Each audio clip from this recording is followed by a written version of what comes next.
There's the Christmas ultimatum. Sometimes you have to spell things out for men because they just don't get it on their own.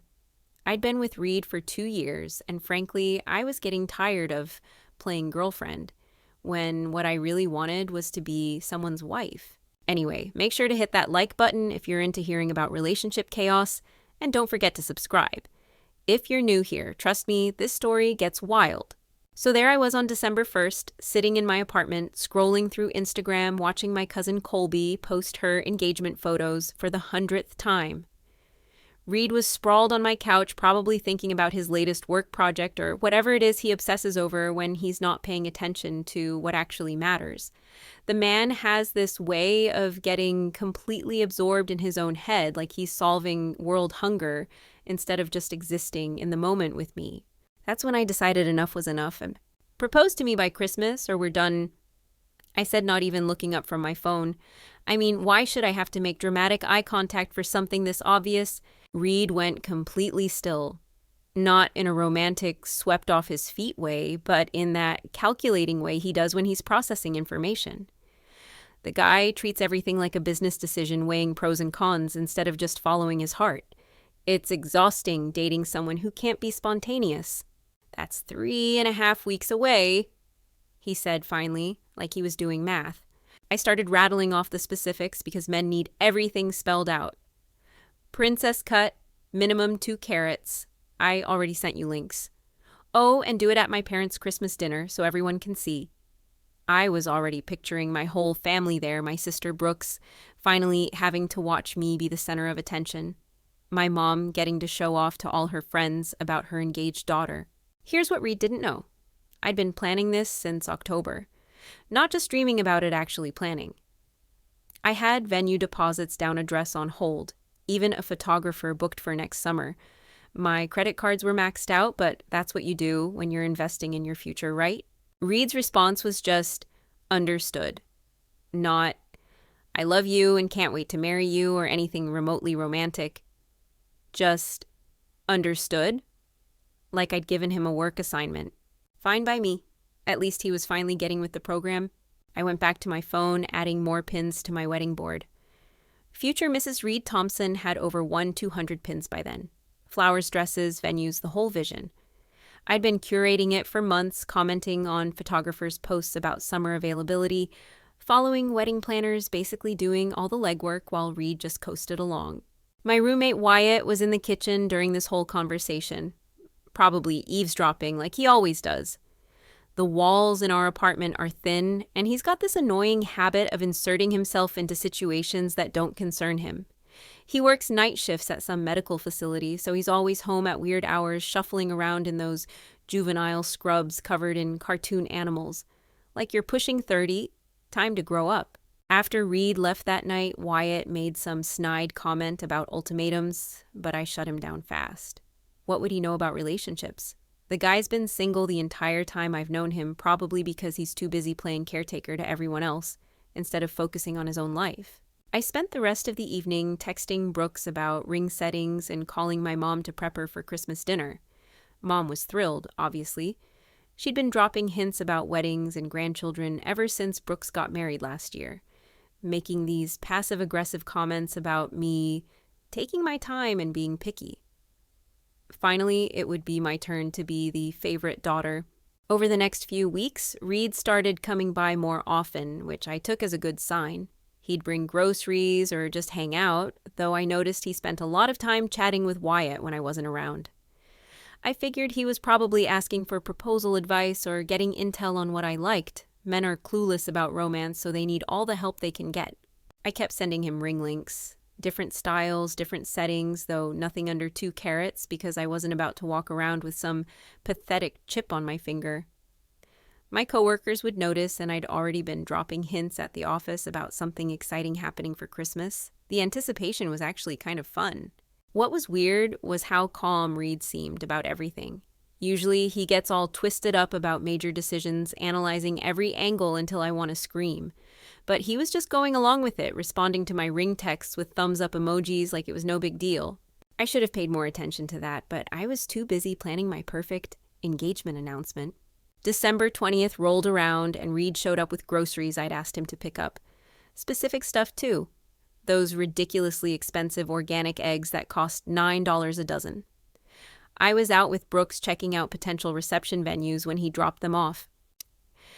When I got home, Wyatt was cooking dinner and he made some comment about Reed not expecting to get paid back for the groceries. He still owes me $600 in utilities. Wyatt said like that was somehow my problem. I brushed it off because Wyatt's always been weird about money. The guy splits everything down to the penny, keeping track of who owes what, like we're roommates in college, instead of adults sharing an apartment. But then Wyatt said something that stuck with me. 5 days until your ultimatum deadline. How's that going? You know about it. I asked though. Obviously he did, since our walls are paper thin. Walls are thin. Also, you've been telling everyone. Your mom called me yesterday asking what color dress I should wear as maid of honor.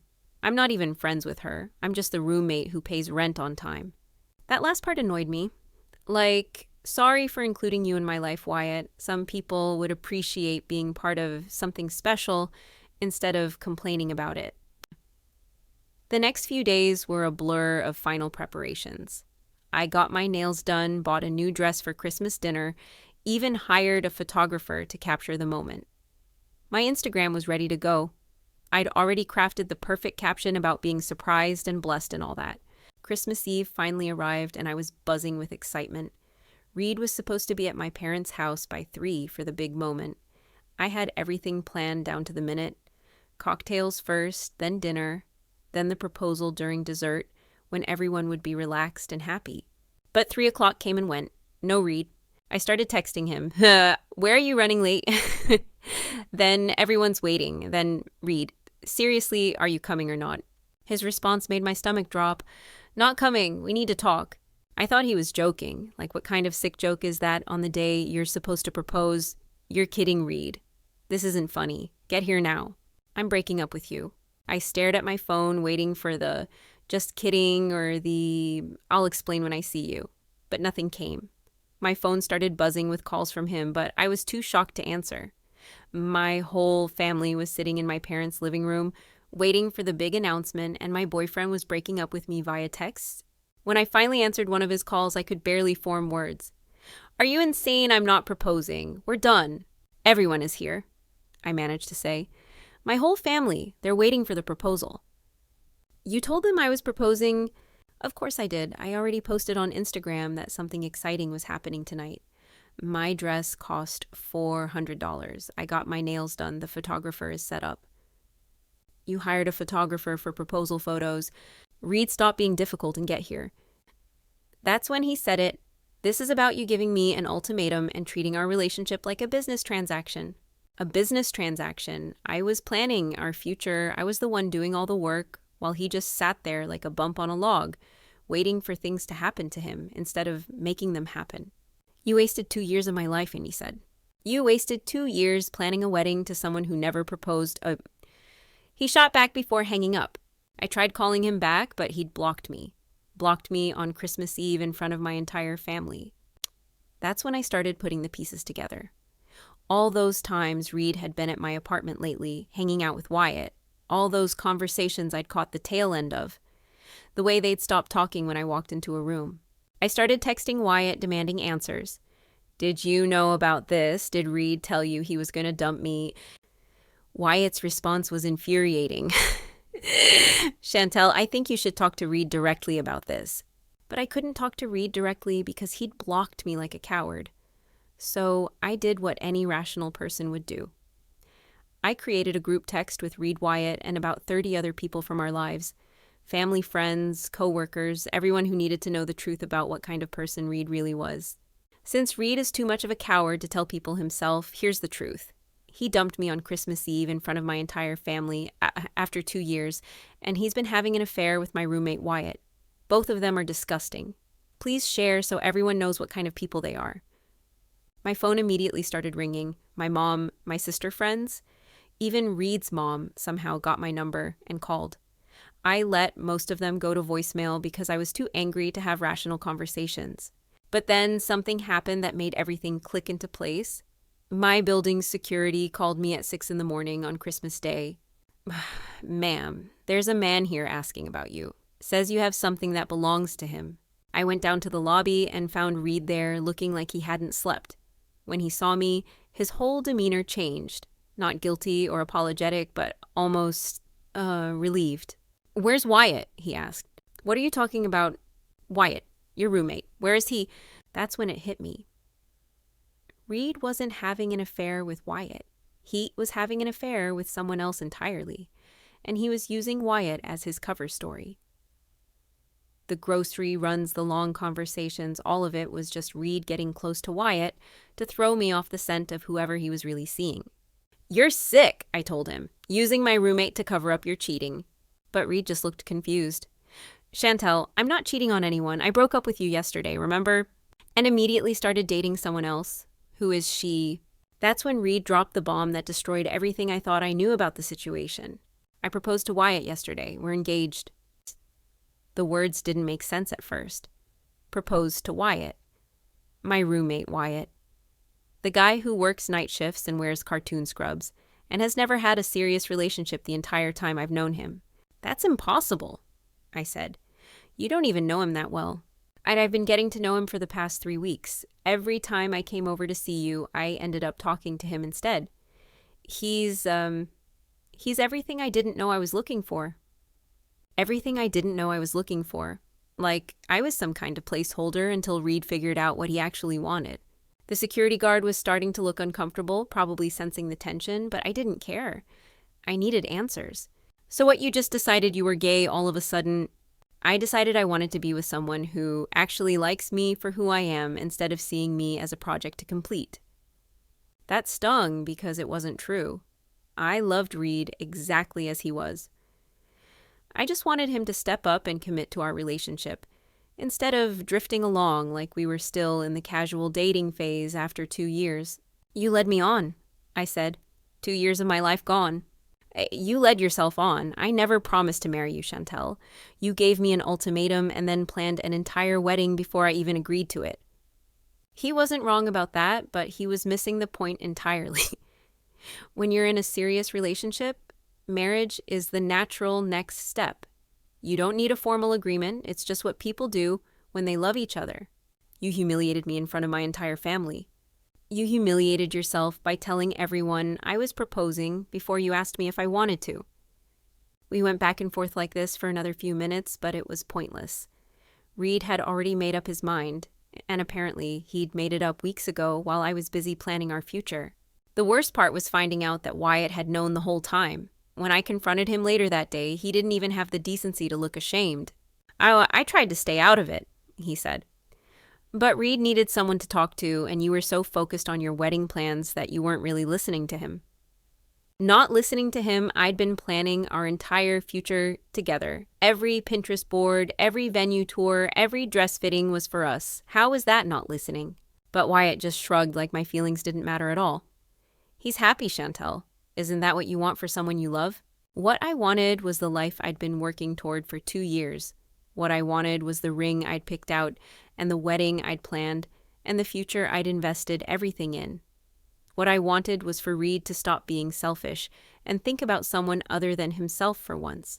Instead, I got a front row seat to watching my ex-boyfriend play house with my roommate in the apartment I'd been paying most of the rent for. The next few weeks were a nightmare.